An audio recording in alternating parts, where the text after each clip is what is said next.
ձեզ, հարգելի Սերգեյ Վիկտորի, սիրելի գործընկեր, ուրախ եմ ողջունել ձեզ և ձեր գլխավորած պատվիրակությանը Երևանում։ Այս այցը իհարկե շատ լավ հնարավորություն է քննարկել մեր երկկողմ օրակարգի բոլոր հարցերը, գնահատել, թե մեր վերջին հունվարյան հանդիպումից հետո, Մոսկվայում տեղի ունեցած հանդիպումից հետո ինչ առաջընթաց ունենք, արձանագրել այդ առաջընթացը, իհարկե նաև քննարկել տարածաշրջանային և աշխարհաքաղաքական գործընթացները և ընդհանրապես հավելյալ ջանքեր գործադրել մեր հարաբերությունների խորացման համար ի շահ մեր երկրների և մեր երկու երկրների քաղաքացիների։ Ես պետք է նշեմ, որ այսօրվա բանակցությունները բավականին ընդգրկուն էին և միաժամանակ բավականին կառուցողական, հարցերի շրջանակը բավականին լայն էր։ Երկուստեք նշել ենք Երևանի և Մոսկվայի միջև բարձր մակարդակի և շարունակական քաղաքական երկխոսությունը,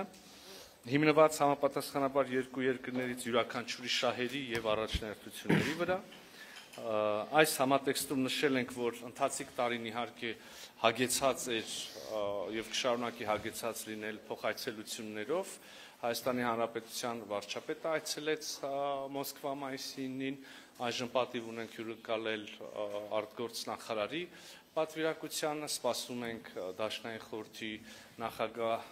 Տիկին Մատվիենկոյի և նրա պատվիրակության այցին, միջտարածաշրջանային ֆորում է տեղի ունենալու նաև։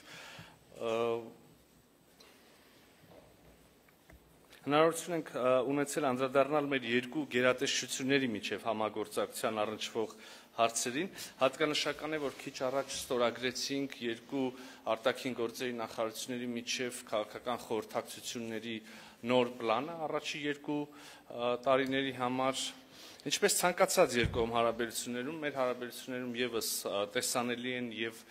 էական դեր ունեն տնտեսական հարաբերությունները, մենք ունենք փոխշահավետ և բավականին հաջողված փոխգործակցություն ԵԱՏՄ շրջանակներում, իհարկե տարածաշրջանի տնտեսական զարգացման ներուժը ամբողջությամբ չի իրացվում և մենք վստահ ենք, որ տարածաշրջանային հաղորդակցությունների ապաշրջափակման, տրանսպորտային ենթակառուցվածքների վերագործարկման հնարավորության դեպքում մեր փոխշահավետ տնտեսական համագործակցությունը ևս էապես կավելանա և սա այս թեմայի, այս համատեքստի շրջանակներում, այս համատեքստում իհարկե հնարավորություն եմ ունեցել նաև ներկայացնելու խաղաղության խաչմերուկ նախագիծը հերթական անգամ, քննարկել ենք դրա հնարավոր ընձեռվող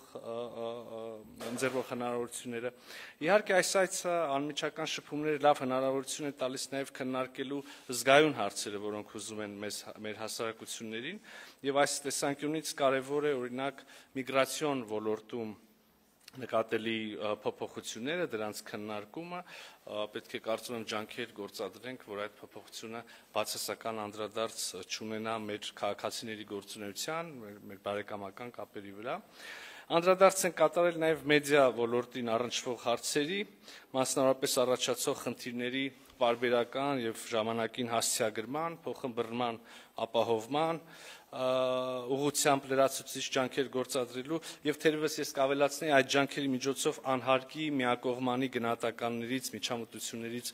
զերծ մնալու կարևորությունը։ Հումանիտար համագործակցության ոլորտը ևս բացառություն չի եղել այսօրվա քննարկումների առումով, երկուստեք կարևորել ենք Հայաստանի և Ռուսաստանի փոխգործակցության հետագա զարգացումը և անդրադարձել ենք այս տարվա վերջին Ռուսաստանում նախատեսվող Հայաստանի մշակույթի օրերի անցկացմանը։ Նախարար Լավրովի հետ մտքեր ենք փոխանակել նաև բազմակողմ օրակարգի հնարավոր հարթակներում փոխգործակցության հարցերի շուրջ։ Հարգելի գործընկերներ, երկկողմ օրակարգային հարցերին զուգահեռ բնականաբար անդրադարձ ենք կատարել տարածաշրջանային զարգացումներին, խոսել ենք Հայաստանի և Ադրբեջանի միջև խաղաղության և միջպետական հարաբերությունների հաստատման մասին համաձայնագրի կնքման հարցում Հայաստանի հետևողական դիրքորոշման մասին, հույս ենք հայտնել իհարկե, որ այս նպատակը, այդ համաձայնագրի կնքման, ստորագրման, վայրացման նպատակը կարող է ոչ շատ հեռու ապագայում կյանքի կոչվել։ Ես ցանկանում եմ կրկին ընդգծել, որ չնայած այս ճանապարհին առկա բոլոր դժվարություններին եւ մարտահրավերներին, Հայաստանը հաստատակամ է եւ շարունակում է ջանքեր գործադրել տարածաշրջանում կայուն խաղաղություն հասնելու համար եւ մեր համոզմամբ սա համապատասխանում է մեր անմիջական հարևանությամբ գտնվող բոլոր երկրների շահերին եւ հետաքրքրություններին։ Հարգելի Սերգեյ Վիկտորի կրկին շնորհակալություն եմ հայտնում այցի եւ կառուցողական եւ հանգամանալից եւ համապարփակ քննարկման համար եւ սիրով խոսքը փոխանցում եմ ձեզ։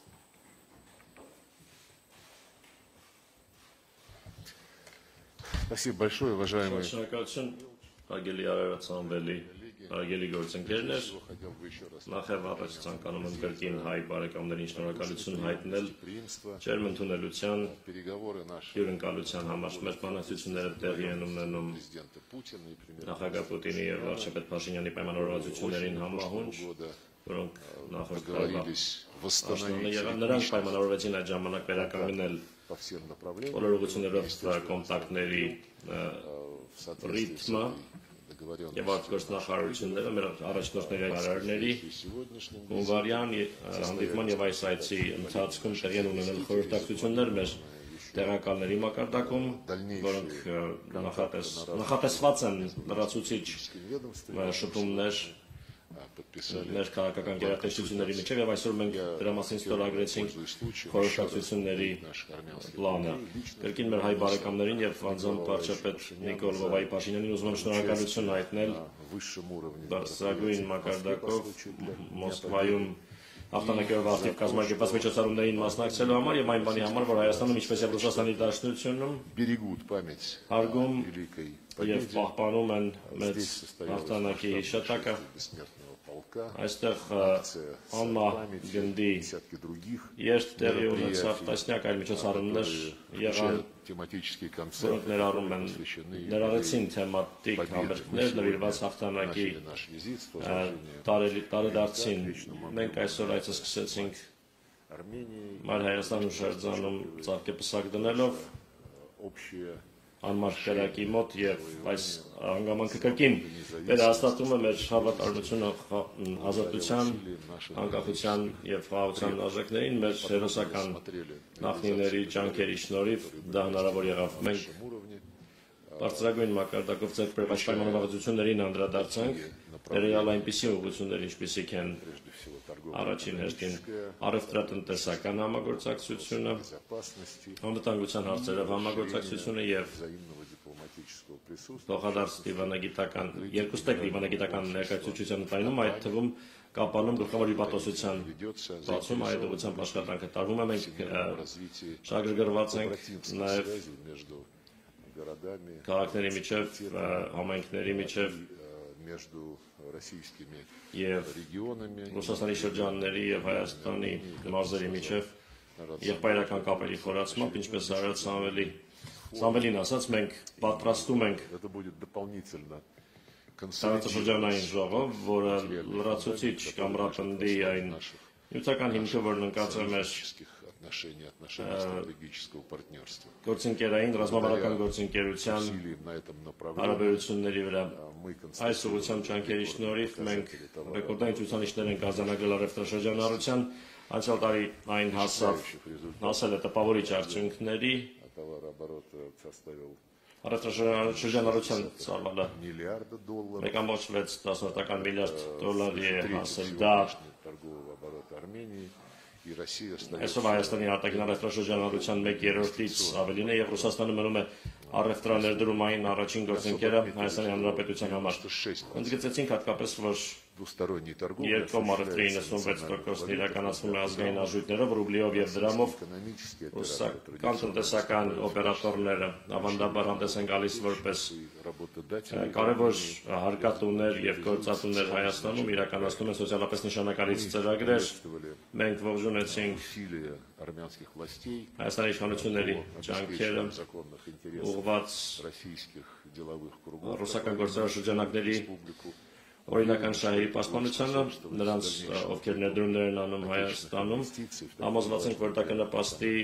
Հայաստանի տնտեսության համար կարևոր ոլորտներում լրացուցիչ ներդրումների ներգրավմանը, այնպիսի ոլորտներում, ինչպիսիք են տնտեսությունը, էներգետիկան, լեռնահանքարդյունաբերությունը, տրանսպորտը, լոգիստիկան։ Բարձր են գնահատում ռուսայական միջգերատեսչական հանձնաժողովի գործունեությունը, որը տնտեսական համագործակցության հարցերով է զբաղվում, աշխատում է ռիթմիկ տեմպով, վերջին հանդիպումը եղավ Մոսկվայում 2024-ի դեկտեմբերին եւ ուրախ ենք, որ թափ է հավաքում ռուսայական գործարար խորհուրդը, որտեղ միավորված են մեր երկրների տասնյակ ընկերություններ։ Նշեցինք նաեւ, որ գործարար առաքելությունները Ռուսաստանի շրջաններից ցանկալի է, որ բարբերաբար շարունակեն այցելել Հայաստանի Հանրապետություն։ Խորացնում ենք նաև կապերը, խորանում են կապերը օրենսդիր մարմինների միջև, ինչպես տեղեկացրեց մեր գործընկերը Արարատ Սամվելին, պատրաստվում է Դաշնային խորհրդի նախագահի այցը Հայաստանի Հանրապետություն եւ աշխատում է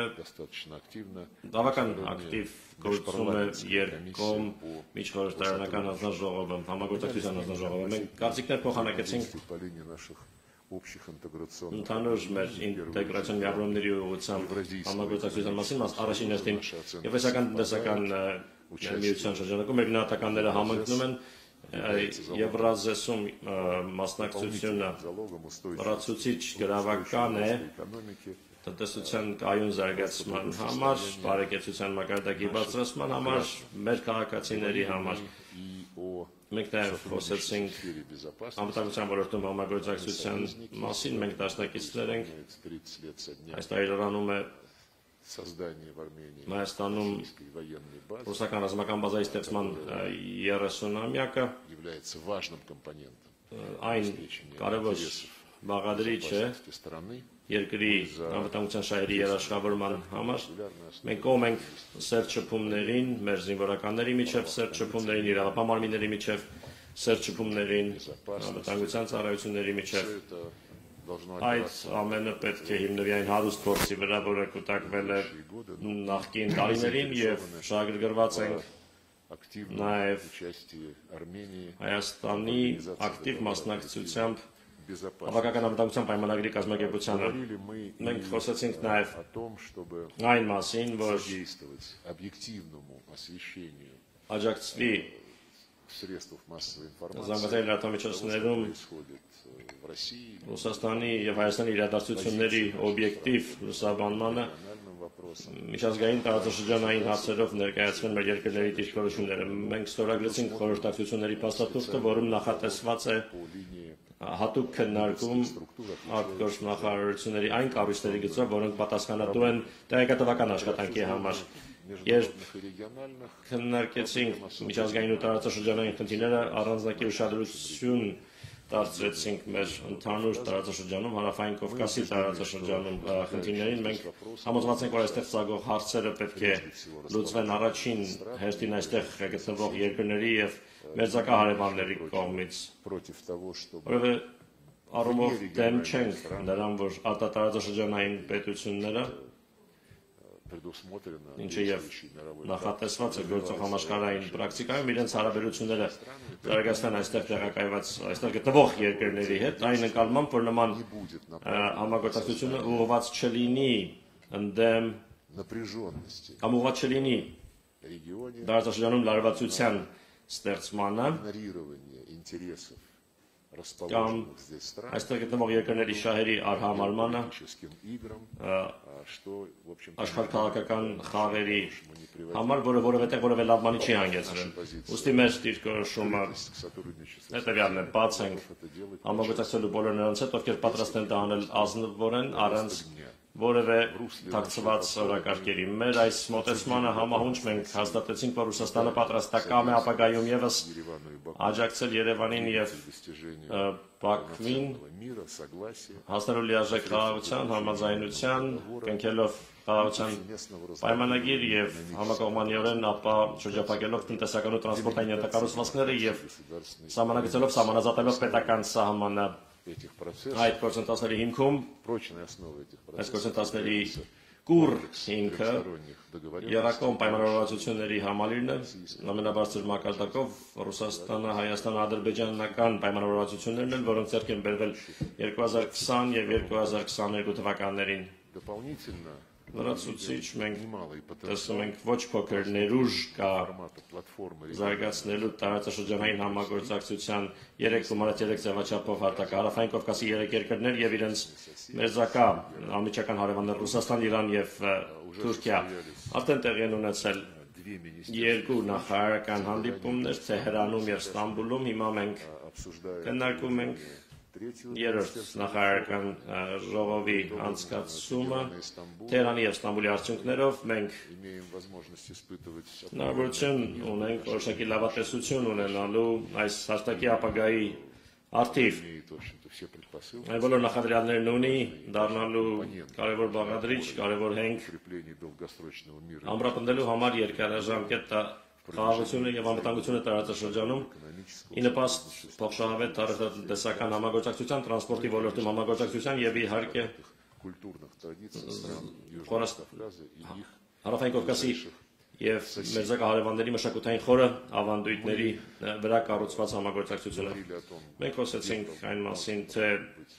որտեղ կարող է երրորդ հանդիպումը անցկացվել 3.3 ձևաչափով։ Ես կարծում եմ, որ այդ միջոցառումը հյուրընկալել ցանկացողները Հայաստանի Հանրապետությունը, Ադրբեջանի Հանրապետությունը կարող են իրար հետ լիարժեք պայմանավորվել, մենք պատրաստ ենք դրան աջակցել ապահովելու նիստերի շարունակականությունն։ Այսինքն մենք կողմ ենք, որ հաջորդ երկու միջոցառումները լինեն տեղի ունենան Հայաստանի եւ Ադրբեջանի մայրաքաղաքներում հաջորդաբար։ Ընդհանրապես մենք բավարարված ենք բանակցությունների արդյունքներով, խոսեցինք անկեղծ չթաքցնելով հուզական դիրքորոշումների առանձնահատկությունը, այդպիսի առանձնահատկություն կա, այն կա ցանկացած երկու երկրների միջև հարաբերություններում։ Հուսով եմ, որ մեր խոսակցության, մեր պայմանավորվածությունների արդյունքները, մեր այսօր նախանշած ծրագրերը կսատարվեն նախագահի եւ վարչապետի կողմից, ովքեր մեծակաբար համաձայնեցին որ երկրորդ կեսին հյուրընկալել մեր պատվիրակությունները, շնորհակալություն։ Ձեզ օբյեկտիվորեն ունենք մեծ հետաքրքրություն թե հայաստանյան թե Ռուսաստանի ժամանակ լրագրողների կողմից առաջին հնարավորությունը տամ մեզ հյուր եկած լրատվամիջոցներին Ռոսիա 24։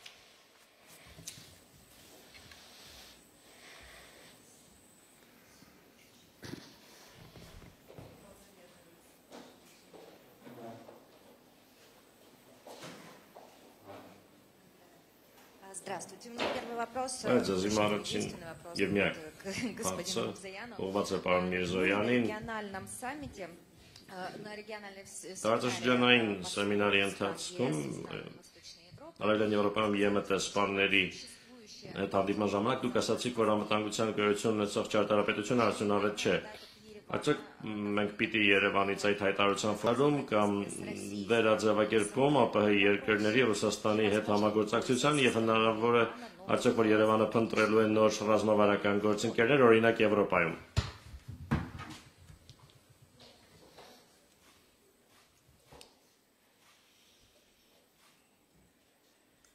Շնորհակալություն հարցի համար։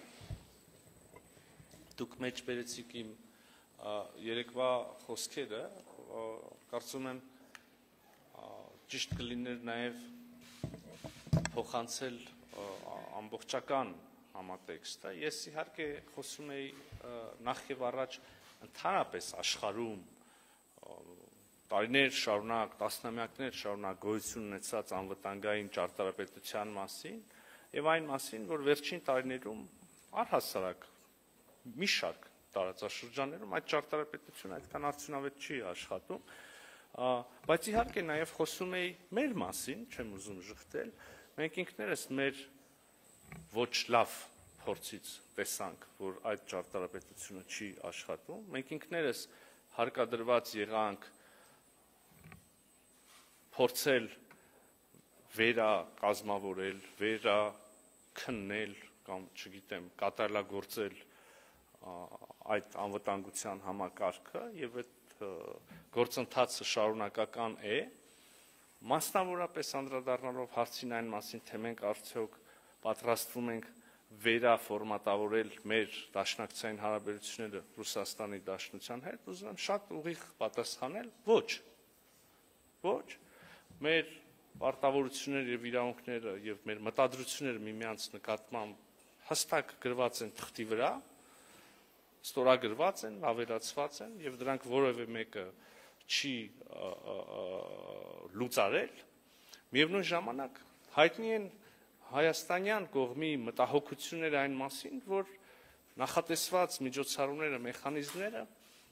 ոչ անպայմանորեն միշտ եւ ոչ անպայմանորեն ամբողջությամբ կամ սահմանված կարգով աշխատել են, բայց սա բոլորովին այլ հարց է։ Այստեղ կարող ենք քննարկել սահմանված մեխանիզմների արդյունավետ գործարկման հարցը, բայց հարց այդ մեխանիզմների եւ ընդհանրապես հարաբերությունները վերաֆորմատավորելու մասին մեր օրակարգում չկա։ Իհարկե կա նաև մեր հարաբերությունները բազմակողմ միավորումների շրջանակներում, օրինակ հավաքական անվտանգության պայմանագրի կազմակերպության, այստեղ եւս հայաստանյան կողմի մեկնաբանությունը գնահատականը գաղտնիք չի, ես այսօր որևէ նոր հայտնագործություն չեմ անի, եթե ասեմ, որ մենք բավարարված չենք ՀԱՊԿ-ի շատ կոնկրետ իրադարձությունների տված արձագանքով եւ հայտնի է նաեւ, որ մենք սառեցրել ենք մեր գործունեությունը այդ կազմակերպության շրջանակներում։ Այստեղ այս պահին գոնե ավելի հեռուն գնացող հետևություններ չի անի, բայց ուզում եմ արձանագրել նաեւ համաձայնվելով նախարար Լավրովի հետ, մեր քննարկումները շատ կառուցողական են, շարունակական են, այդ քննարկումները ունեն կոմպոնենտ խնդրահարույց հարցերի, ունեն կոմպոնենտ դրական դինամիկա ունեցող հարցերի, առողջ գործընկերային հարաբերություններ եւ առողջ գործընկերային քննարկումներ։ Արմեն Պրեսնեատվական Региональный общеевропейский եվրոպական անվտանգությունը վերաբերում է բոլորին, մենք Կիսում ենք այն սկզբունքը, որ եվրոպական անվտանգության համակարգը, որը մինչև հիմա գոյություն է ունեցել, ապացուցել է իր անարդյունավետությունը, ընդ որում երկար եւ ոչ մի անգամ է դա ապացուցել։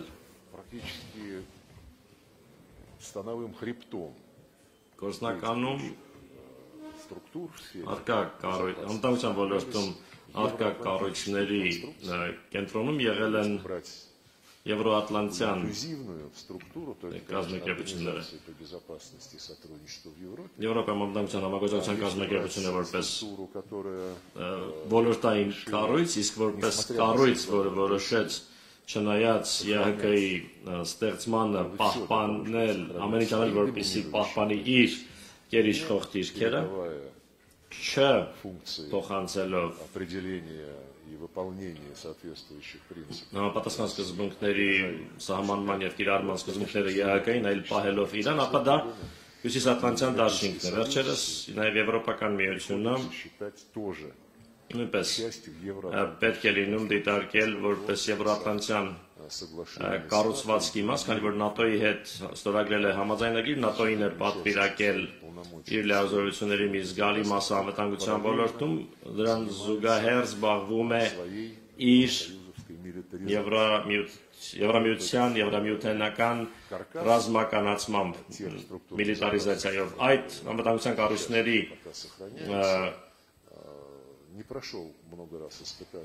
համակարգը, որը դեռ պահպանվում է, բազմիցս չի անցել ամրության փորձությունները, հիշեցնեմ, որ 1999 թվականին Ստամբուլում ԵՀԿ-ի գագաթնաժողովի ժամանակ ընդունվեց ընդլայնված փաստաթուղթ անվտանգության անբաժանելիության մասին, որտեղ ասվեց, որ որևէ երկիր, որևէ կազմակերպություն տարածաշրջանում, ԵՀԿ տարածաշրջանում իրավունք չունի հավակնելու որ ամբողջ տարածքում ԵՀԿ-ի տարածաշրջանում կունենա գերիշխանություն եւ այդ սկզբունքը բառացի կրկնվել է եւ վերահաստատվել 2010 թվականին Աստանայում ԵՀԿ-ի գագաթնաժողովի ժամանակ, որից հետո մենք Ձգտում ենք հասնել նրան, որ այդ սկզբունքը պահպանվի մեր արևմտյան գործընկերների կողմից այն առումով, որ նրանք ի հեճուկս բոլոր այդ ընդունված ստորագրված, բարձր մակարդակով ստորագրված պարտավորություններին շարունակում էին ՆԱՏՕ-ի ընդլայնումը դեպի արևելքի հեճուկս մեր բազմաթիվ նախազգուշացումներին այն մասին, որ դա ստեղծում է անվտանգության անմիջական մարտահրավերներ սպառնալիքներ Ռուսաստանին եւ հակասում է անվտանգության անբաժանելիության սկզբունքին։ Մեզ պատասխանում էին, որ այո, հավատարիմ ենք մեր անվտանգությունը ուրիշների անվտանգության հաշվին չավելացնելու պարտավորությանը, բայց դա քաղաքական պարտավորություն է։ Իսկ երբ մենք ասում ենք եկեք այդ քաղաքական պարտավորությունը կոդավորենք, դարձնենք իրավաբանորեն պարտադիր։ 2008 թվականին դեռ մենք առաջարկեցինք պատրաստել եւ տարածեցինք նման պայմանագրի նախագծային տեքստ։ Մեզ ասացին ՆԱՏՕ-ի անդամները շատ շնորհակալություն, բայց իրավաբանական երաշխիքներ անվտանգության կարող են տրամադրվել բացառապես ՆԱՏՕ-ի շրջանակներում։ Երբ հարցրեցինք իսկ ձեր նախագահների ստորագրությունները, ասացին ոչ, քաղաքական պարտավորություններ են եւ դրանք առանձնակի նշանակություն չունեն։ Այդպիսին է վերաբերմունքը ամենաբարձր մակարդակում ընդունվող փաստաթղթերի նկատմամբ եւ այդ ժամանակից ի վեր մեր հյուսիսատլանտյան գործընկերները քանիցս ապացուցել են, որ հենց իրենք են ուզում գերիշխել եւ որ որևէ ԵԱՀԿ իրենց պետք չէ դա զուտ քող է թաքցնելու համար իրենց իրական մտադրությունները չղարշե բարձր կարգախոսների ներքո թաքնվելով Եվրոատլանտյան կառույցների տապանված հաջորդ գործությունը եղավ Կոսովոյի անվտանգության միակողմանի հռչակում, այն ժամանակ մեզ ասացին, բայց մի անհանգստացեք, որովհետև դա ՄԱԿ-ի կանոնադրությամբ նախատեսված ազգերի ինքնորոշման իրավունքի իրականացում է։ Հիշեցնեմ, որ երբ այդ միակողմանի հռչակումը անվտանգության տեղի ունեցավ, որևէ ռազմական գործողություններ չկային որևէ փաստարկներ, որ պետք է փրկել մարդկանց, պարզապես այդպես ուզեցին, եկել էր ժամանակը, իսկ երբ 6 տարի անց кровавого путча, который совершил հեղաշրջման պայմաններում, որը նեոնացիստները Ուկրաինայում իրականացրեցին եւ անմիջապես իրենց կուրսը հռչակեցին ամեն ռուսականը ոչնչացնելու մշակույթի, կրթության եւ այլն, երբ իրենք զինված խմբեր ուղարկեցին Ղրիմի խորհրդարանը զավթելու համար, իսկ կրիմցիներն ասացին մենք չենք ուզում ձեզ այդ որևէ գործ ունենալ եւ չենք ճանաչելու ձեր ամերիկական իշխանությունը եւ երբ մեր զինվորականները ծովային զինվորականները ռուսական բազայի Սևաստոպոլում կանգնեցին նրանց պաշտպանելու եւ օգնեցին հանրաքվե անցկացնել, այդ ժամանակ ՆԱՏՕ-ի անդամները ազգերի ինքնորոշման իրավունքը ընդհանրապես անգամ չհիշատակեցին, ասացին, որ դա տարածքային ամբողջականության սկզբունքի կոպտագույն խախտում, երբ մենք ասացինք, բայց տեսեք, Կոսովյան ձեր նախադեպից հետո միջազգային դատարանը ՄԱԿ-ի միջազգային դատարանը որոշում է ընդունել, որում հռչակվում է, որ երբ տարածքի ինչ-որ մասը հայտարարում է հռչակում է անկախություն, այդ որոշումը պարտադիր չէ համաձայնեցնել կենտրոնական իշխանությունների հետ։ Մեզ ոչինչ չէին պատասխանում, երբ դա էինք ասում, պարզապես արհամարհում էին։ Ուստի իհարկե նման կառույցները անվտանգության տապալումային մեխանիզմներ են, դրանք այդ փաստը ամեն օր են հաստատում, ընդ որում բացարձակ լռությամբ էին արձագանքում իմ նշած հեղաշրջմանը 2014 թվականի, որին հաջորդեցին այդ անօրինական իշխանությունը Ուկրաինայում զավթած անձանց անօրինական գործողությունները, հիշեք Լուգանսկի կենտրոնի ռմբակոծությունը ռազմական ավիացիայով Ուկրաինայի հիշեք ինչպես Օդեսայում 50 հոգու արմիութենականների այրեցին եւ ոչ ոք չէր պատրաստվում որևէ հետաքննություն իրականացնել։ ԵԱՀԿ-ում ԵԱՀԿ-ն ամոթալիորեն լռում է նաեւ ՄԱԿ-ը ամոթալի լռությունը դա ի պատասխան մեր պահանջների եւ պահանջում ենք ցույց տալ թե ինչպես է հետաքննվել այդ ողբերգությունը, որը տեղի ունեցավ Բուչայում, երբ BBC լրագրողները ցույց ովքեր հայտնվել էին իմիջիայլոց շատ հարմար պահի ցույց տվեցին ինչպես են շարված մարդկանց դիակները կենտրոնական փողոցներում բնակավայրի մոտակայքում մենք միջավայրից չենք կարողանում ստանալ ազգանուններն այն մարդկանց ում դիակները ում մարմիններն այդպիսի պաթոսով եւ հնչեղությամբ ամբողջ աշխարհին ցուցադրվեցին եւ այդ դրվագը կրկին օգտագործվեց Ռուսաստանի նկատմամբ պատժամիջոցների հերթական ալիքի համար ինչ անվտանգության համակարգի ինչ արտարության մասին կարող է խոսք լինել դրա համար էլ եվրոատլանտյան կառույցները իրենց վարկապեկել են հիմա իմիջայլոց ասեմ ըստ ամենայնի դրանց նկատմամբ հիասթափվում է նաև ԱՄՆ առնվազն Թրամփի վարչակազմի հայտարարությունները խոսում են այն մասին որ Եվրոպային անհրաժեշտ է ավելի շատ պատասխանատվություն կրել սեփական գործերի համար, որ ԱՄՆ աշխարհի այլ տարածաշրջաններում ունի առաջնահերթություններ եւ այս առումով իհարկե հարց է ծագում թե անվտանգության որ համակարգն ավելի ինչ համակարգն ավելի արդար կլինի մենք կարծում ենք ավելի արդար կլինի անվտանգության այն համակարգը որը վերևից չի պարտադրվում ինչ որ մեկ կառույցի կողմից այլ որը կբխի կյանքից օրինակ գոյություն ունեն մի շարք ինտեգրացիոն միավորումներ եվրասիական մայրցամաքում այսօր նշված ԵԱՏՄ-ն, ԱՊՀ-ն, Հավաքական անվտանգության պայմանագրի կազմակերպությունը, ASEAN-ը, Բասիլիկոսի արաբական երկրների համագործակցության խորհուրդը, Հարավային Ասիայում ենթատարածաշրջանային միավորումներ կան։ Շատերի միջև, շատ կազմակերպությունների միջև ստորագրված են փոխադրման հուշագրեր եւ այդ առումով հենց դրանով բնական ճանապարհով ներքևից ձևավորվում է մեծ եվրասիական տարածքը, ինչպես դա բնութագրել է նախագահ Պուտինը։ Ես կավելացնեի այստեղ նաև չինական մեկ գոտի մեկ ճանապարհ նախագիծը, որն իրականացվում է համագործակցելով ԵԱՏՄ-ի եւ Եվրազիայի եւ ASEAN-ի հետ, այդ ամենը նյութական հիմք է ձևավորում անվտանգության ապագա ճարտարապետության համար։ Տնտեսությունը, երբ այն կապակցում է, այն միշտ օգնում է պայմանավորվել թե ինչպես չեզոքացնել սպառնալիքները եւ վտանգները ուստի եվրասիական անվտանգության ճարտարապետությունը շատ հեռանկարային է եւ դրա ստեղծման քննարկումներին մասնակցության դռները արդեն 1-2 տարի է ինչ բաց են Մինսկում անցկացվում են խորհրդաժողովներ արտաքին գործերի նախարարների նրանց տեղակալների քաղաքագիտական համայնքի մասնակցությամբ որպեսզի մշակվի 21-րդ դարում բազմակերպության եւ բազմաբևեռության խարտիա երկխոսությանը հրավիրվում են բոլոր այդ թվում Եվրամիության անդամները ՆԱՏՕ-ի անդամ եվրոպական պետությունները դա ազնիվ մոտեցում է մոտեցումը որը ենթադրում է համընդհանուր համաձայնեցում հնարավոր ապագա կառույցների բայց երբ մեր գործընկերները ՆԱՏՕ-ից մեր գործընկերները իրենց շահի եվրասիական մայրցամաքի արևելյան մասի նկատմամբ իրենց հետաքրքրության վերաբերյալ լրագրողները նախկին գլխավոր քարտուղար Ստոլտենբերգին հարցրեցին այդ դուք պլանավորում եք ենթակառուցվածքը ՆԱՏՕ-ի տեղափոխել այն ծայրամասեր այն հեռավոր վայրեր հեռավոր հարավ-արևելյան Ասիան ՆԱՏՕ-ն իրեն միշտ դիրքավորել է որպես տարածքային պաշտպանության միություն իր անդամ պետությունների բայց այսօրվա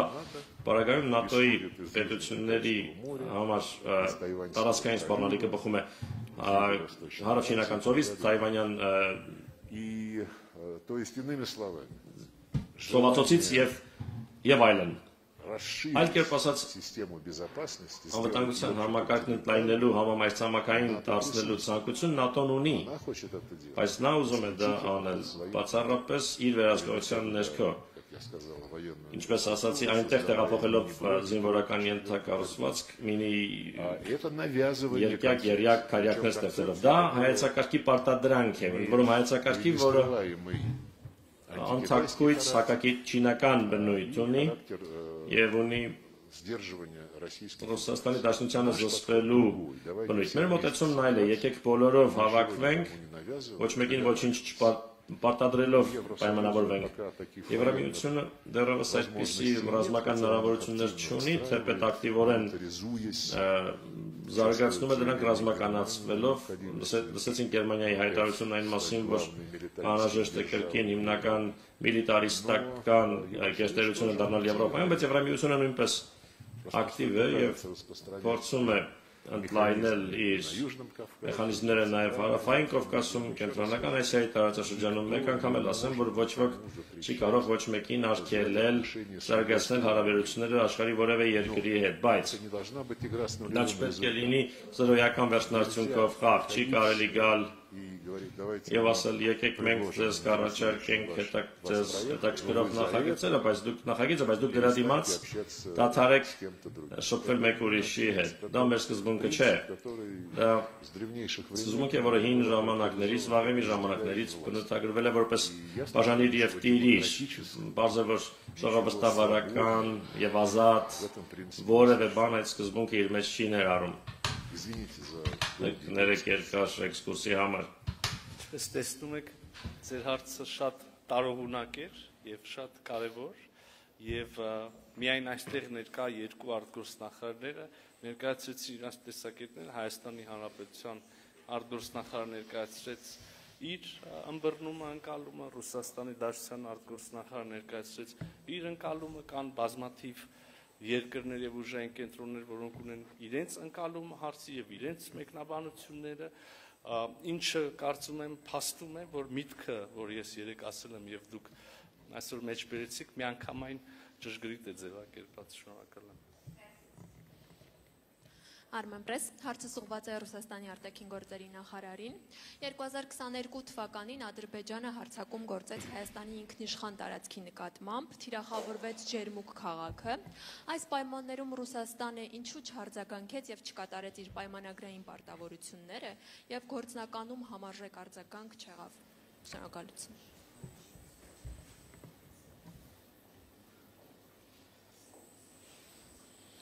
Я не знаю, что вы называете соответствующей реакцией. Реакция, которая отвечала нашим обязательствам. Մեր պարտավորություններից փոխող արձագանքը, որը համապատասխանում էր հապկում Հայաստանի հետ մեր պայմանագրային պարտավորություններից, այդ արձագանքը եղավ անմիջապես առաջնախումբը, առաքելությունը իրավիճակին ծանոթանալու համար փաստահավաք, այսպես ասած, առաքելությունը հապի գլխավոր կատողարի ղեկավարությամբ միանգամից ուղևորվեց դեպքի վայր, ներկայացրեց օպերատիվ զեկույց, կոնկրետ եւ պրակտիկ առաջարկություններով այն մասին, որ պետք է հապկի դիտորդների առաքելություն ուղարկել այնտեղ իրավիճակը կայունացնելու համար, դիտորդների թիվը նախանշվեց իրենց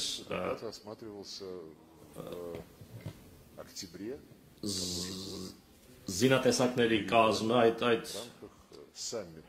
հարցը քննարկվեց նույն տարվա հոկտեմբերին Երևանում հապկի գագաթնաժողովի ընթացքում, դրանից առաջ եղել էր կառավարությունների հանդիպում, աշխատում էին արտգործնախարարները եւ պաշտպանության նախարարներն այդ ուղղությամբ, աշխատում էին երկար, իրենք էին խմբագրում այդ առաջարկությունները, որոնք հապկի կառավարության կողմից ներկայացվեցին, Սամվել Միրզոյանի նախագահությամբ էր եւ վերջում մենք հասանք կոնսենսուսի ամբողջ տեքստի վերաբերյալ եւ առավելության տեքստը ներկայացվեց պետությունների կառավարությունների ղեկավարների քննարկմանը, բայց այդ իրավիճակում արդեն տեքստ համաձայնեցված տեքստը տարբեր պատճառներով հայկական կողմն առաջարկեց հետաձգել, կոնսենսուս չեղավ, մենք համաձայնեցինք, տվեցինք մեր համաձայնությունը եւ որոշ ժամանակ անց արդեն հայտարարվեց նոյեմբերին 2022-ի հայտարարվեց Եվրամիության առաքելության մասին եւ Պրահայում հայտարարվեց այն մասին, որ Լեռնային Ղարաբաղի պատկանելիության հարցում դիրքորոշումը այժմ արդեն երկկողմ հիմունքներով, որոնք հաստատվեցին Բաքվի եւ Երևանի կողմից, որոշվելու է 91 թվականի Ալմատիի հռչակագրի հիման վրա, որի համաձայն Լեռնային Ղարաբաղի ինքնավար մարզը Ադրբեջանի մաս է։ Դա բավական անակնկալ անսպասելի էր, որովհետև 20 թվականի նոյեմբերին թեժ մարտական գործողությունների ընթացքում, որոնք ընթանում էին Հայաստանի եւ Ադրբեջանի միջև, երբ Ռուսաստանի նախագահը Հայաստանի վարչապետ եւ Ադրբեջանի նախագահի հետ միասին գիշերը բառացիորեն անձամբ խմբագրեցին պայմանավորվածության տեքստը, հրադադարի մասին պայմանավորվածության տեքստը, այդ փաստաթղթում Լեռնային Ղարաբաղի պատկանելիության հարցը գիտակցաբար թողնվել էր պակագծից դուրս, ջենտլմենական պայմանավորվածություն կար այդ հարցում, որ Ղարաբաղի հարցը ենթակա երկրների միջև հետագա համաձայնեցման, բայց տեղի ունեցավ այնինչ տեղի ունեցավ, ուստի հավանաբար միշտ կարելի է, ես չեմ վիճարկում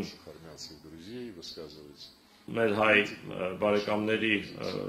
հնարավորությունը քննադատություն հնչեցնելու այն ժամանակ ինչ-որ մեկի ցուցաբերած դիրքորոշման կապակցությամբ, բայց ես նշեցի, թե ինչ ենք մենք արել, իսկ ավելի խորը ընկալման համար, իրավիճակն ավելի խորապես հասկանալու համար, իհարկե հիշեցի, որ մեկ տասնամյակից ավելի երկար տևել են բանակցությունները, որոնք Երևանի նախկին վարչակազմերի մասնակցությամբ տարվել են եւ մի քանի անգամ ասվել է, որ ահա հասել ենք պայմանավորվածության, բայց այդ պայմանավորվածությունները փլուզվում էին, այո, կարելի է քննադատել, բայց չենք քննադատում նրան, ով ոչինչ չի անում, իսկ մենք հենց փորձում ենք, ջանք ենք գործադրում։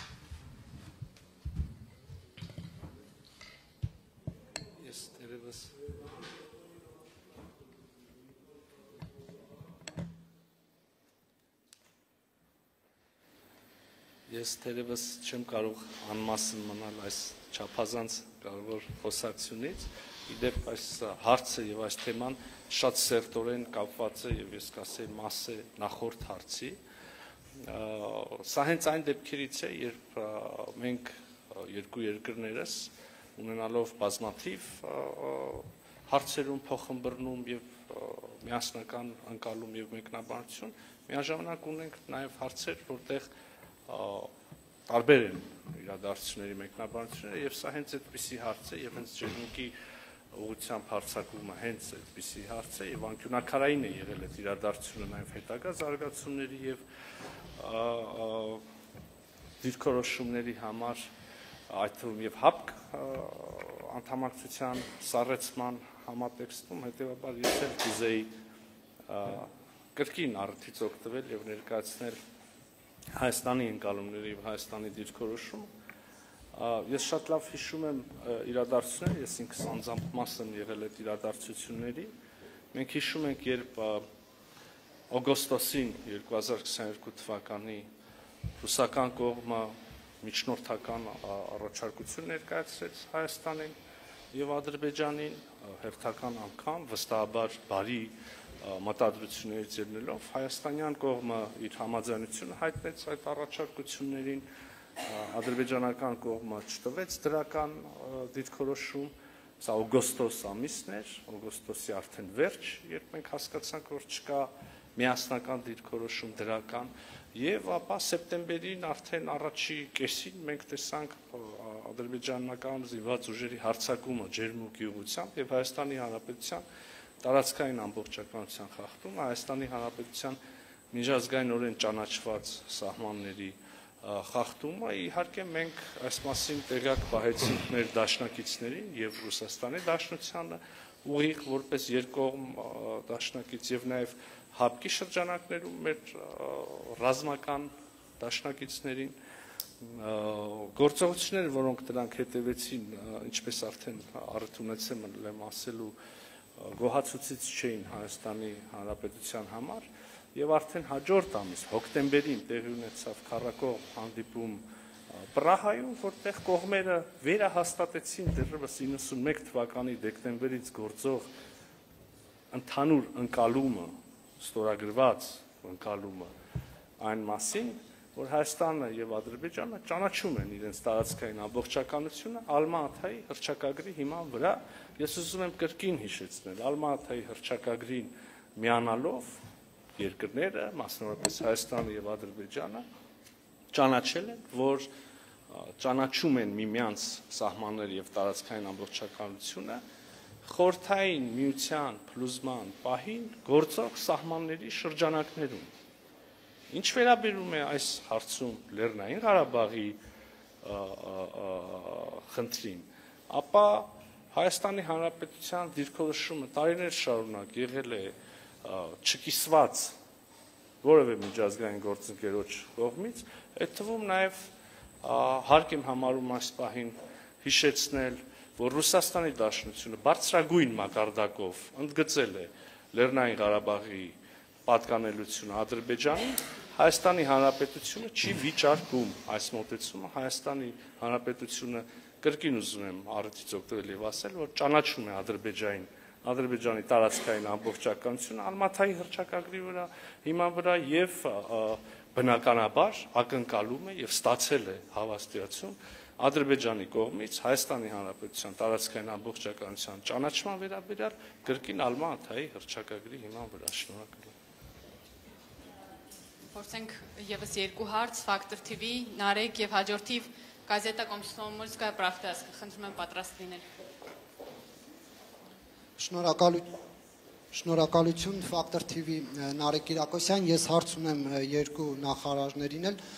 Պարոն Լավրով, դուք եկել եք մի երկիր, որի դեմ եւ Լեռնային Ղարաբաղի դեմ Ադրբեջանը կիրառել է մեծականակ ռուսական զենքեր, ինչի հետևանքով հայաթափվել է Լեռնային Ղարաբաղի Հանրապետությունը եւ օկուպացվել են Հայաստանի ինքնիշխան տարածքներ։ 44-օրյա պատերազմի մեկնարկի դրությամբ ադրբեջանական բանակի զենքի 60%-ը եղել են Ռուսաստանից եւ Բելարուսից մատակարարվածները։ Բացի այդ, Ռուսաստանը չի կատարել 1997 թվականի պայմանագրով ստանձնած պայմանագրային պարտավորությունները։ Ռուսաստանը զենք չի մատակարարել Հայաստանին, չնայած դրա դիմաց Հայաստանը վճարել է։ Չեք կարծում, որ այս պայմաններում բնական է, որ Հայաստանը պետք է փորձի մերձենալ Միացյալ Նահանգների հետ, Ֆրանսիայի հետ եւ ԵՄ այլ երկրների հետ ու անդամակցության գործընթաց սկսի։ Չնայած դուք ձեր ասուլիսի ժամանակ, եթե չեմ սխալվում, հունվարի 14-ին հայտարարել եք, որ ԵՄ-ին միանալու գործընթացը Հայաստանի ինքնիշխան որոշումն է, բայց ռուս բարձրաստիճան պաշտոնյաներ, ինչպես նաեւ ռուսական պետական լրատվամիջոցներ սպառնալիքներ են հնչեցնում եւ անգամ զուգահեռներ տանելով, այսպես ասած, Հայաստանի ուկրաինացման հետ կապված, սա ինչ է նշանակում, արդյոք Ռուսաստանը պատրաստվում է տնտեսական պատժամիջոցներով կամ ռազմական ուժով կանխարգելել Հայաստանի մերձեցումը ԵՄ-ի հետ, ինչպես եղավ Կիևի դեպքում, թե այնուհանդերձ կհարգեք Հայաստանի ինքնիշխան որոշումը։ Եվ եթե կարելի է մեկ հարցել Հայաստանի արտգործնախարարին, Պարոն Միրզոյան, Հայաստանի քաղաքացիները, այդ թվում նաև նրանք, ովքեր այս պահին արտգործնախարարության դիմաց բողոքի ակցիա են իրականացնում, չեն հասկանում, թե ինչու եւ ինչպես է Հայաստանի վարչապետը մայիսի 9-ին մասնակցում Մոսկվայում տեղի ունենալիք շքերթին, ինչու եք դուք պարոն Լավրովին այսպես ջերմ հյուրընկալում եւ սա այն պայմաններում, երբ Հայաստանի դժվարին եւ ճգնաժամային պայմաններում Ռուսաստանը չի դրսեւորել որպես Հայաստանի դաշնակից եւ չի կատարել անվտանգային պարտավորությունները, ավելին հաճախ ռուս բարձրաստիճան պաշտոնյաներ նշել են, որ Բաքվի ռազմական հարձակումները Հայաստանի դեմ արդարացված են, քանի որ սահմանները հստակեցված չեն։ Այսքանից հետո հայ-ռուսական ինչ որակի հարաբերությունների մասին կարող է խոսք լինել եւ կոչվել դրանք դաշնակցային։ Знаете, мне как-то даже неловко отвечать на ваш вопрос. Во-первых, не запомнил того, что вы говорили, позиции вашей ясны.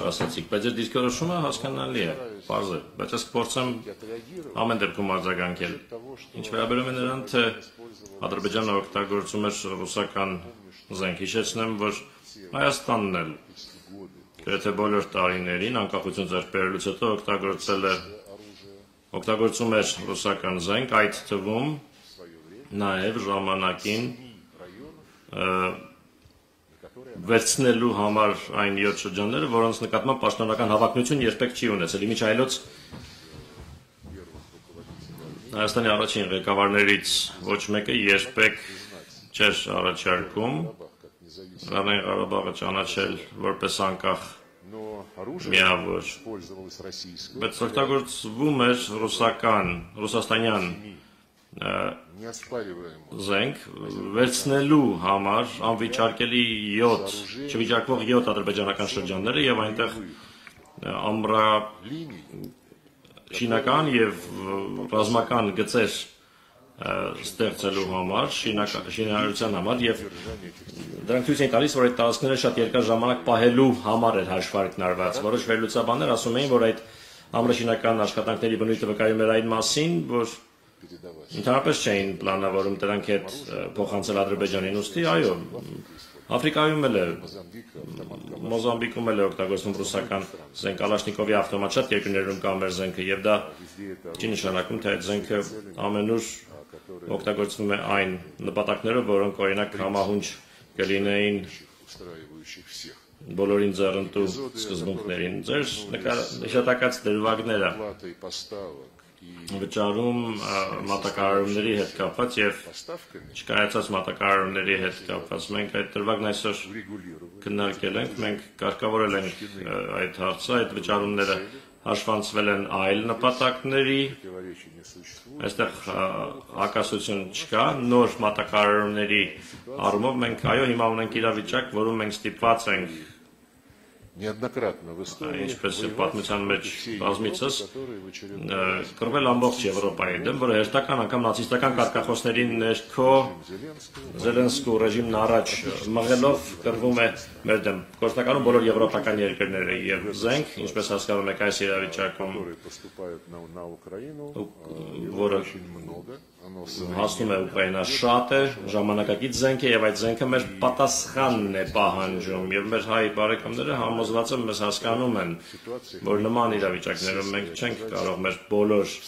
պարտավորությունները ժամկետում կատարել, բայց անգամ այդ իրավիճակում բոլոր հայ գործընկերների հետ պայմանագրերով նախատեսված համակարգերը փոխանցվում են եւ մենք այդ պրակտիկան կշարունակենք։ Ինչ վերաբերում է այլ երկրներում զենքի գնումներին, որևէ խնդիր չկա։ Դա մեր հայ բարեկամների ընտրությունն է, եթե իրենք ցանկանում են ունենալ ֆրանսիական բազա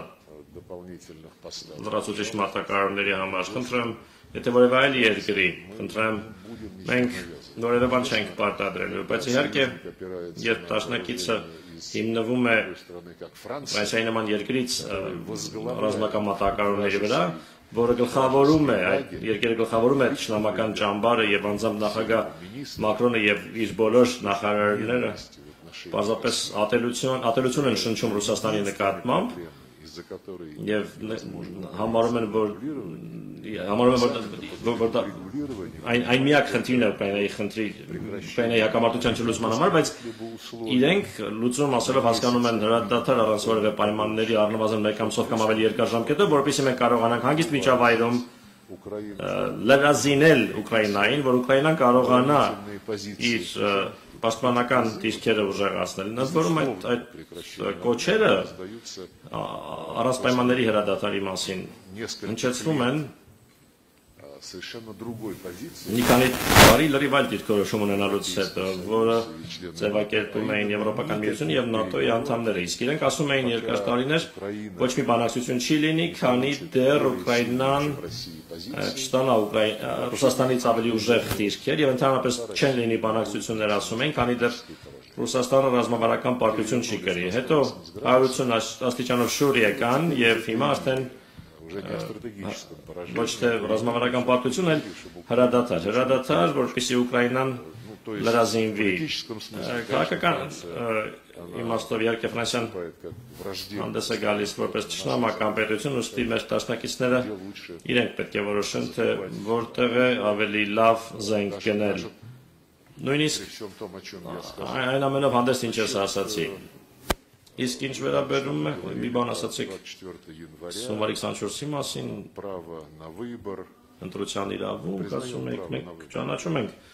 ընտրության իրավունքը։ Մենք նախինի պես շատ ջերմ հարաբերություններ ունենք հայ ընկերների, հայ բարեկամների հետ, իհեճուկս մի շարք խնդիրների, որոնք ծագեցին հարաբերություններում։ Դերևս միմյանց դիրքորոշումները ոչ լիարժեք հասկանալու պատճառով։ Ինչ վերաբերում է Ղարաբաղին, մեկ անգամ էլ ասեմ, մեզ ոչ ոք չի կարող փնովել մեղադրել, որովհետև վերջին առնվազն 20 տարիներին եւ նախագահ Պուտինը եւ նախագահ Մեդվեդևը, հետո նորից նախագահ Պուտինը առաջ էին մղում լուծումներ, որոնք ապահովում էին արդար մոտեցում խաղաղ բանակցությունների միջոցով։ Հիշեցնեմ ինչի մասին էր խոսքը գնում։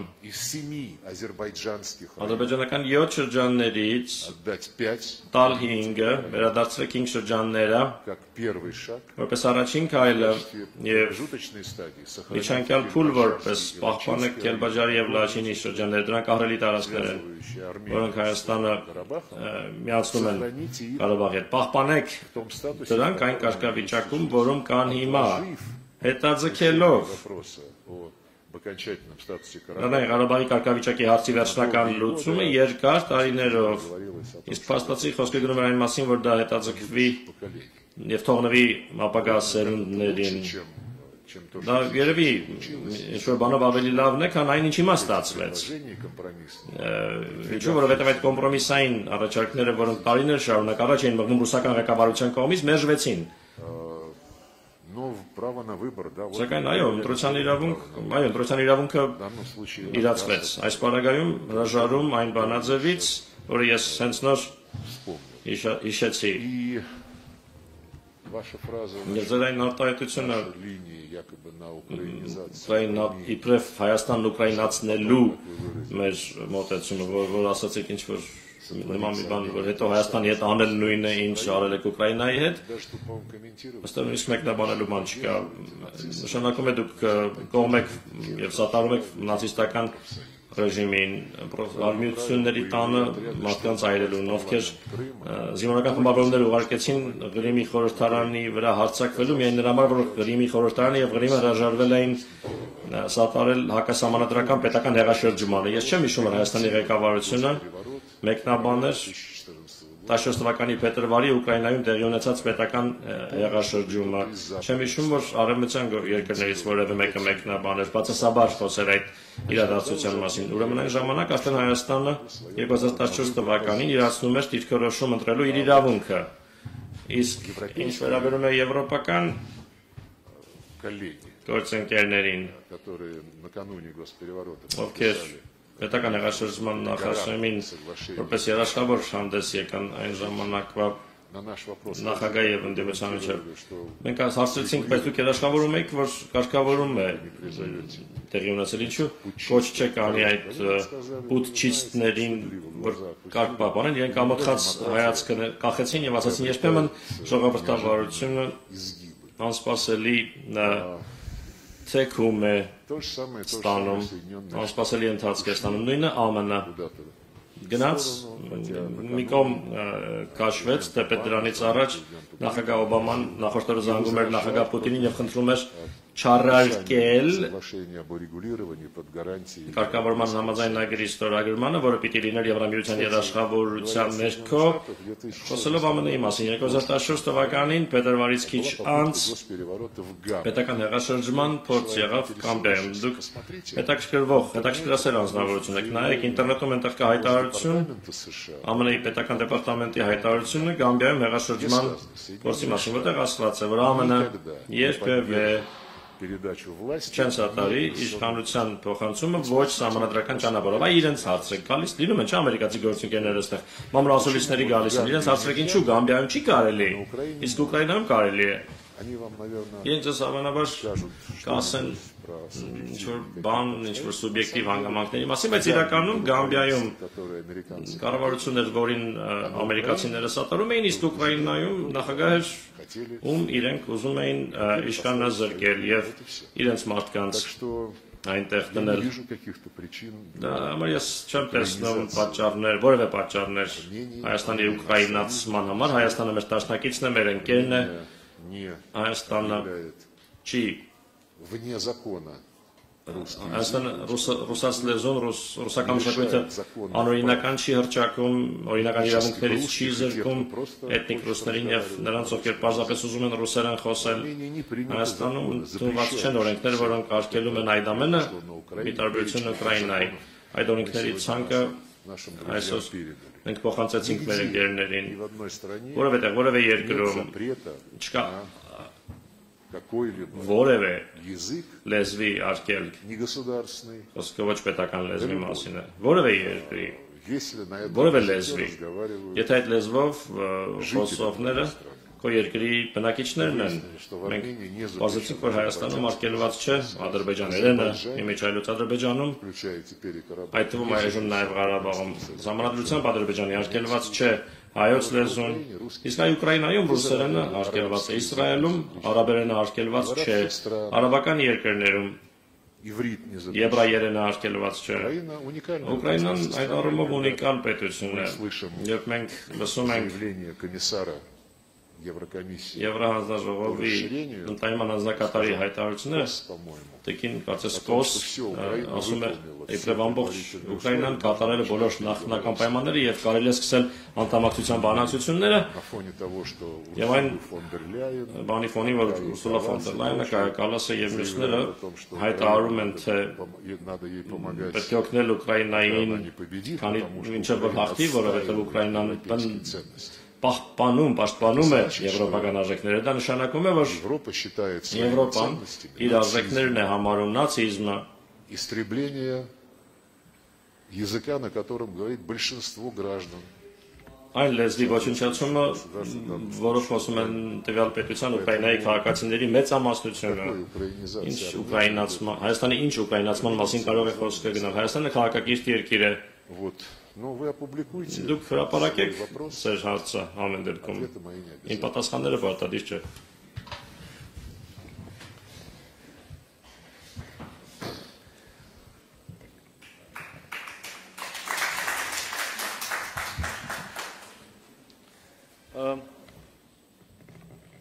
Հայաստանի Հանրապետությունում հարգելի պարոն նախարար ժողովրդավարական ինստիտուտները շարունակաբար զարգանում են եւ մեծ հարգանքի են արժանի երբեմն այդ ինստիտուտները կամ դրա պտուղները ոչ այնքան հաճելի են ականջի համար իմ համար եւս եւ ես ինքս կարող եմ երբեմն միանալ առանձին լրագրողների դեպքում ձեր գնահատականին որ այդ գործունեությունը ավելի շատ նմանվում է քաղաքական գործունեության քան լրագրության բայց ստիպված ենք պատասխանել ձեր հարցերի եւ ես էլ չեմ խուսափի ձեր հարցից իրականում ձեր հարցի պատասխանը ինձ ուղղված մասի համենայն դեպս բավական պարզ է եւ ակնհայտ հայ ժողովուրդը իր լրջագույն ավանդն է ունեցել երկրորդ համաշխարհային պատերազմում ֆաշիզմի դեմ հաղթանակի գործում 300,000 զոհ ենք տվել մենք վերջին պատերազմում հիշենք մեր զոհերի թիվը եւ մի պահ փորձենք պատկերացնել սարսափելի ծավալները մենք 300,000 զոհ ենք ունեցել ֆաշիզմի, նացիզմի դեմ ուրեմն պայքարի գործում եւ հրաժարվել այս ներդրումից եւ չհարգել այդ մարդկանց հիշատակը եւ չնշել հաղթանակը կարծում եմ բոլորովին տեղի չի եւ եթե այդպիսի բան լիներ դա զուտ քաղաքական կոնյունկտուրայի ինչ որ դրսևորում կլիներ որը այդքան էլ ճիշտ մոտեցում չի կարծում եմ ինչ վերաբերում է ջերմ հյուրընկալմանը ես չեմ պատկերացնում որևէ հյուրընկալության այլ կերպ մենք մեր բոլոր գործընկերներին առնվազն որպես տանտեր պարտավորենք ջերմ հյուրընկալել հատկապես եւ խոսքը նաեւ մեր երկարամյա եւ Դաշնակցային հարաբերություններով գործընկերությամբ կապված գործընկերների մասին ես չեմ ուզում կրկին շղթել խնդիրների առկայությունը մենք արդեն այսօր միայն այս ձևաչափում բավականին երկար կենտրոնացանք խնդիրների վրա դրանք ոչ Հայաստանն է շղթում ոչ Ռուսաստանն է շղթում տեսակ որ կան հարցեր որ մենք ուրիշ կերպ ենք ընկալում Ռուսաստանի Դաշնությունը ուրիշ կերպ է ընկալում բայց այստեղ եթե ուզում եք ավելի անկեղծ շարունակենք այս խոսակցությունը Մենք բոլորս միասին ունենք երկու ընտրություն, տեսականորեն, հա, այսինքն հիմնվել տարբերությունների վրա եւ հարաբերությունների հետագա ընթացքը ուղղել ավելի բացասական հուն կամ հակառակը հիմնվել ընդհանուր շահերի վրա, ընդհանուր հետաքրությունների վրա, իհարկե փոխադարձ հարգանքի ապահովմամբ, միմյանց ինքնիշխանության, ինքնիշխան որոշումների հարգանքի ապահովմամբ ուղղել հարաբերությունները դրականուն։ Մենք կարող ենք անվերջ կենտրոնանալ այդ անցյալի վրա։ Քիչ առաջ էլ մենք որոշակի դրվագով էլի խոսեցինք անցյալի իրադարձություններից, անցյալի դիրքորոշումներից, բայց իմ համոզմունքը եւ ես կարող եմ ասել Հայաստանի Հանրապետության դիրքորոշումը այն է, որ մեզ Ռուսաստանի Դաշնության հետ կապում են ամուր գործընկերային կապեր, մենք ունենք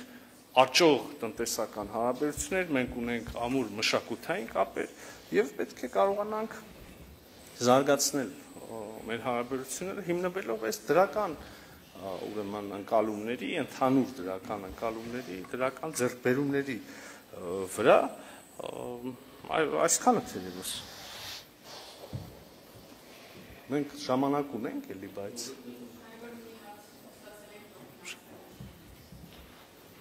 Он обычно короткие вопросы задает. Вячеслав обычно короткие вопросы. Վիճեսլավը սովորաբար կարճ հարցեր է տալիս, այս մեկը կարճ հարց, ավելի երկար հարց է։ Երեք նախադասություն։ Давай. Вопрос к господину Мирзояну. Աստվան Միրզոյանին։ Официальный Ереван, как Պաշտոնական Երևանը առնվազն մեդիա մակարդակում հայտարարում է, որ экономическую интеграцию с Европейским Եվրոպական միությանը տնտեսական ինտեգրման կուրս է որտեղել։ Ընդ որում Եվրոպական միությունը բավական ճշնամաբար է վերաբերվում Ռուսաստանին, սակայն Հայաստանի առևտրաշրջանառությունը Ռուսաստանի եւ Եվրամիության հետ դիտարկում ենք Հայաստանի ինչպես հիմնականում Ռուսաստանի եւ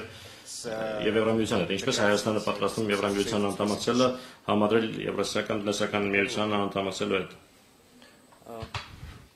Ես կփորձեմ հիմա կոմպենսացնել մեր ողջ ծախսած ժամանակ եւ առնվազն պատասխանս կլինի շատ կարճ, բայց ոչ ուրեմն պակաս հարգանքի պատճառով լրագրողի կամ հարցի նկատմամբ, այլ որովհետև այդ հարցի պատասխանը իրականում շատ կարճ է։ Հայաստանի Հանրապետությունը Եվրոպական միության անդամակցության հայտ չի ներկայացրել, այդ ուղղությամբ բանակցություններ չեն վարվում եւ ըստ այդմ հարցը, որը կարող է ծագել այդպիսի զարգացումների պարագայում, տեղին չի եւ չեմ կարող այդ սցենարի վերաբերյալ դատողություն հայտնել։ Շնորհակալություն։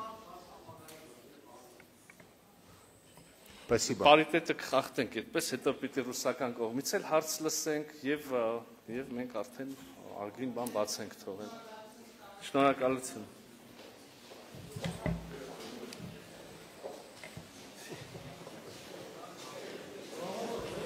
Այստեղ կգալու